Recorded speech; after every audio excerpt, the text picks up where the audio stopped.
looking for content ideas on Harvard Business Review, but it did get me thinking that, oh, how fun it will be to have our next downtime, which will involve reading some delicious business book, some nugget about leadership or strategy. I just am craving that. It's kind of a fun cycle. You put out content and wanting to read other people's meaningful publications. I think if you're constantly in that place of feeding your mind with other people's work, eventually you have to create your own content. This one struck a nerve. This was a topic that I came up with listening to Not Knowing Your Weaknesses and whatnot. I came up with the headline, if you care about other people, ultimately you have to also care about yourself.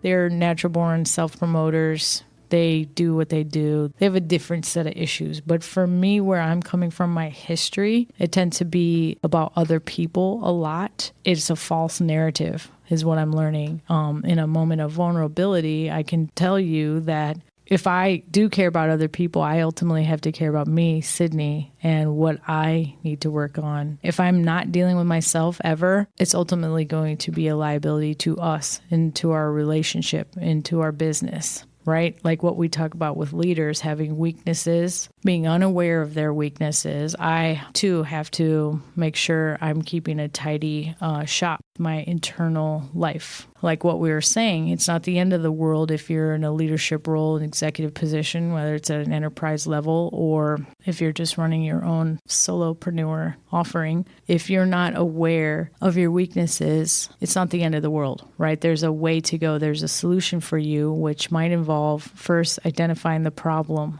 You have to have a truth teller. You have to have the tenacity and the wherewithal to go, okay, not the end of the world, not ideal. I didn't really want to hear this feedback, but I'm going to take it and run with it. That's what masterminds are for. I'm still waiting for having a mastermind here with people who really know how to bring the heat. They know how to participate, be vulnerable, be willing to uncover what their imperfections are as leaders, as far as what their weaknesses are, and really help each other solve things. Like, I think that's fascinating, and I think it's a topic that I want to go further in exploring.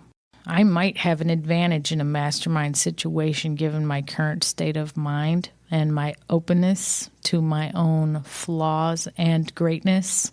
I think I would approach it ideally from a standpoint that leaves me open to creating meaningful relationships with participants and allowing them to give feedback on some of my more challenging setbacks. My past history, I'm more easy to critique myself. You know, I've been called my own worst critic, harshest critic. So I'm coming from a different place. Maybe a lot of people are like this. Maybe a lot of people identify. If you identify with this as well, coming from that historically, I love to hear your comments in the comment section. Tell me how you think it's a liability or a potential asset. I think masterminds can really help you identify what might be an asset for you that you yourself are not able to identify. You might see it as a liability, whereas someone else might see it as something as your greatest strength. A mastermind is only as good as its participants and their mindset when approaching a mastermind.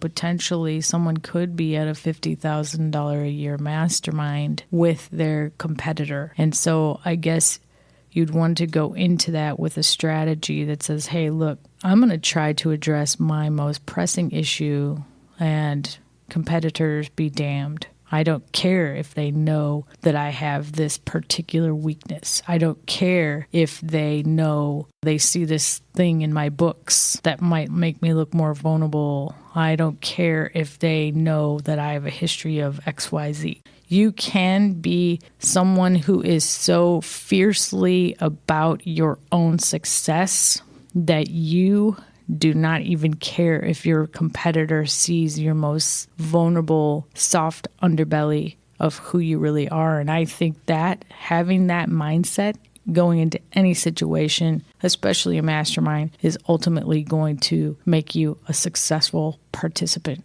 I think people don't have a strong enough sense of who they are, where they're coming from, and what they want to acquire as far as success and growth. I think it makes them more vulnerable to missed opportunity. The other factor is that people are not trained, have been dropped into the zero-sum game setting, and they are ready to go. They will always try to take out the competition and get ahead no matter. So those people have that training for whatever reason they've been placed into.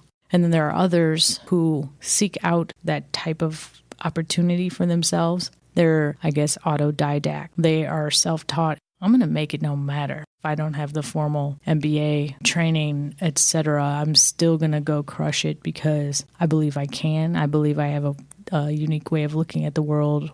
So if I could be in the room with ideal masterminds that are alive, definitely Gary Vee and Oprah Winfrey. Oprah, man, I just probably couldn't get enough time with her, but it would be amazing to spend 3 hours or a weekend with her because I think we have a similar empathy for people. And I think Gary Vee, more cutthroat kind of style, but I think he has realized that what Oprah has and what I hopefully have is that kindness and empathy as our true north is where it's really at. And that is the future of business.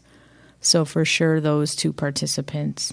And I like Jay Abraham, and I think it would be amazing to have time with him. I know he's old school, and that guy knows how to find solutions, and he's great at marketing himself.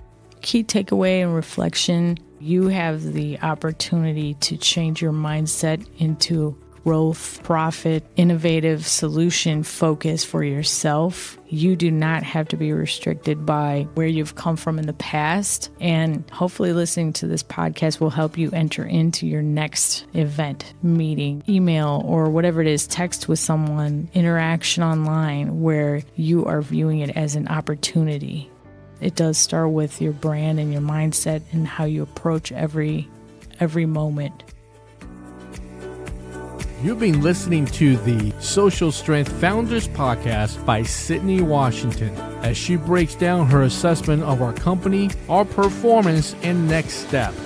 If you are interested in learning how Sydney and her company can help you take your business or personal performance to the next level, make sure you reach out in the comments area or connect with us on Facebook.